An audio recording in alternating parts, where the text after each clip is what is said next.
Good morning, everybody. I hope your morning classes have all gone well.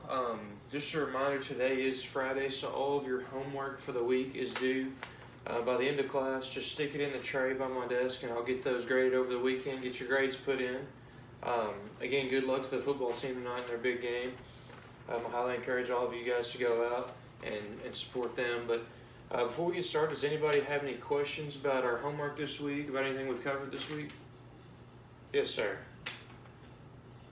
Um, yeah, we have been on a schedule all year to where we turn in our homework on Fridays by the end of class.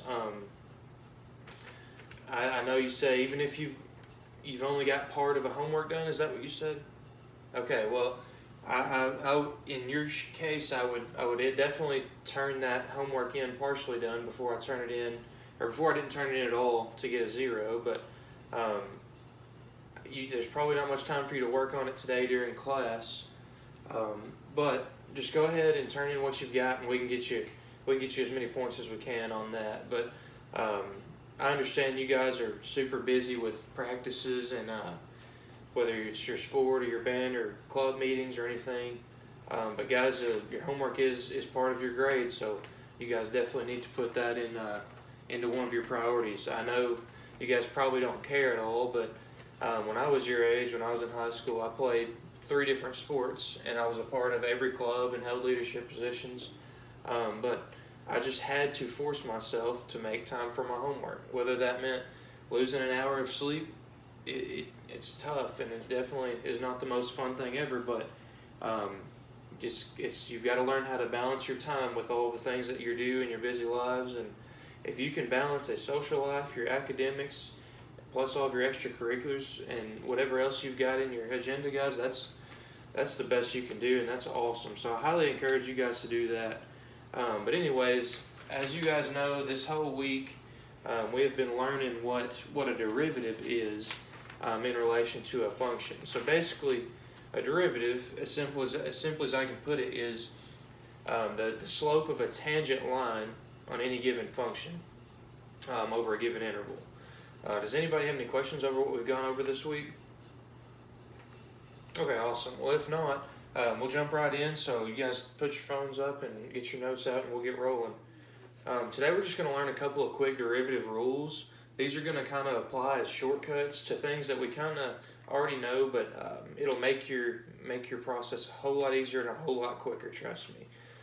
Today specifically, we're just going to look at the constant rule and the multiplication, or and the power rule, and how those apply to the product rule. You guys will see how those will affect it. But let's get started. So first of all, we have our constant rule. I'm going to give you guys some formulas over these, but our constant rule is if we're taking a derivative of an x function with a constant in front of it.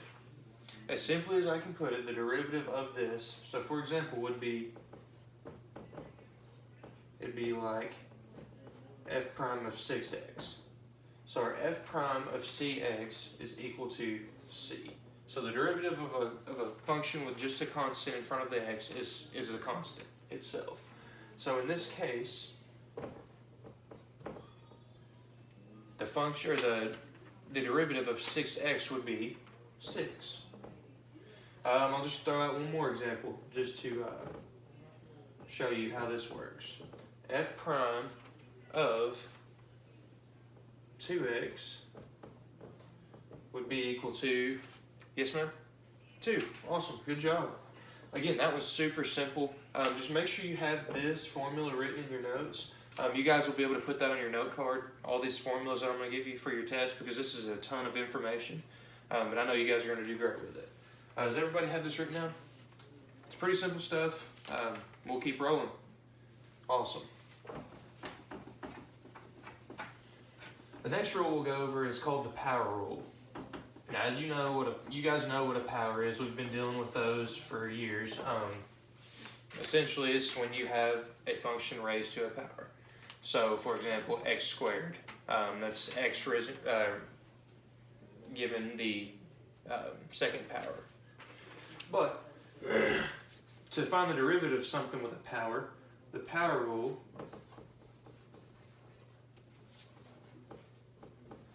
is f prime of x to any power n is equal to n, the power is brought down in front of the x, and then the n power is lowered by 1. Now that may not make a whole lot of sense, but you guys will see what I mean here in just a second when I give you an example. So for example, if you guys could find f prime of 3x squared, given that the derivative of x to the n is the n brought down times x to the n minus 1 power. So I'll walk you through this one. If we bring down our n, so in this case our n is 2, we're multiplying it by what's already there, so we get 2 times 3 is equal to 6. And then we keep our x, and then 2 minus 1 equals 1, but we don't have to write that, so we just keep it as 6x.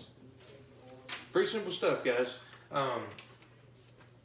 Did I lose anybody on that last example? Okay, awesome. If not, we'll go on to another one. So our f prime of 2x to the 5th power is equal to, can anybody tell me what the n variable would be that we bring down? Yes, sir. Yes, it's 5, but 5 times 2 is everybody 10. That's simple multiplication tables. We've learned those for years. So 10, what do we do with our x? We keep it where it is. And then what do we do with our exponent? We lower it by 1, so 5 minus 1, super hard. 4, yeah.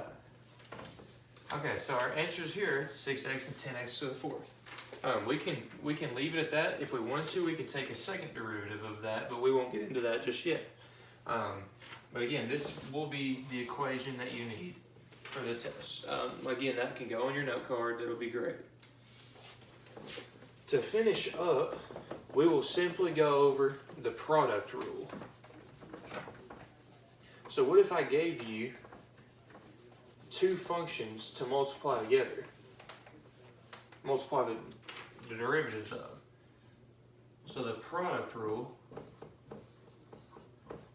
helps us do this. So if we have two terms, u and v, so f prime of u times v is equal to u prime, so the derivative of u, times just regular old v, plus u, regular old u, times the derivative of v. So u prime v plus u v prime.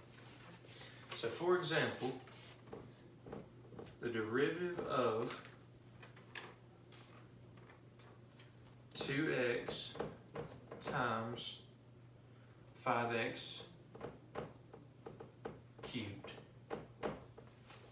We take the derivative of our first term. Using our constant rule, what did we just go over? That the derivative of 2x is equal to 2. And then we keep this the exact same, our v term. So it's 5x to the third. Then we add our regular old u, which would be 2x, times the derivative of our second term. So using our power rule, we bring down our 3. 3 times 5 is 15, and then we lower the power by 1. So 15x squared. Now for right now, this is perfectly acceptable, but in the future I would like you guys to simplify that. So just to do that, real quick, just to do it, would be 2 times 5x to the third would be 10x to the third, plus 2x times 15x squared would be 30x cubed. And then since we have like terms, it would be 40x cubed would be our total answer. Now that's just using the product rule, but if we looked at these and went ahead and just multiplied these two, we would have f prime of f prime. So if we multiply 2 times 5 would be 10.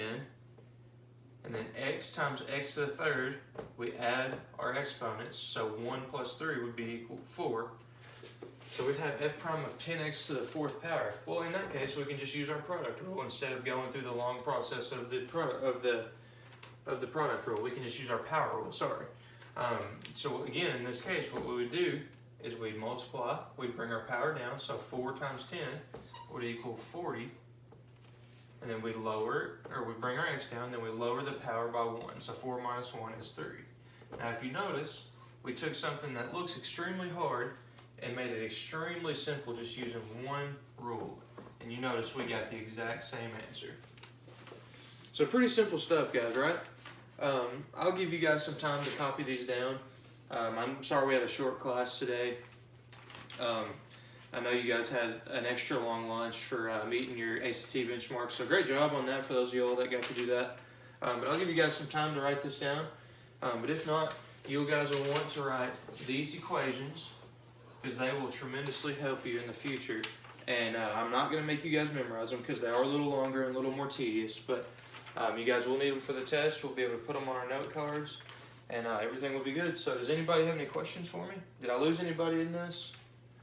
I think it's pretty clear cut, but if not, I'm always open through our Remind app and through email. So you guys shoot me an email or a Remind app or come see me during my planning period, and I'd be glad to answer any questions that you guys have. All right. Thanks, guys. Have a great day.